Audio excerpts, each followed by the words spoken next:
So equity doesn't mean pouring dollars from wherever they come from, whether it's federal dollars, whether it's state dollars. If we're talking about MEC pre-K, it doesn't mean pouring money into this one construct, right, that's governed and managed by the state. It means really listening to what people want. It is critical in early childhood education, and particularly in North Carolina, because we're talking about our Black and brown children right now, because they're not getting what they need. They're not getting what they need. And they're not getting what they need because of the way that we manage childcare in this state, because of the way that we approach childcare in this state, and because of the way that we define what quality childcare is, or what quality care, early care, and education is. And the way that we currently define it, it lies within this whole concept of whiteness, of white is right, this whole idea that,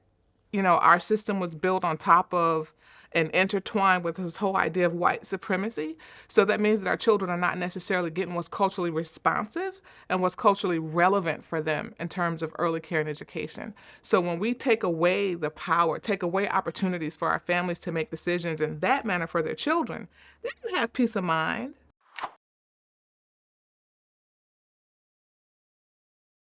We operate in an advocacy bucket by itself, which means that we try to make sure that we're seeing our families through a strength-based lens, and we're providing them with tools and equipment and material and language that they need in order to advocate for themselves and for their children. So we believe that our families, our parents, our children's first and most important educator and lifelong advocate. So everything that we do, whether it is providing books for classroom libraries directly to our teachers, providing books directly into the hands of our children to build home libraries, whether it is sitting around the table with a group of family child care professionals or center directors and just having conversations about what they need to grow their programs or to make sure that their families are thriving, then we believe that we're giving them tools so that they can advocate for themselves.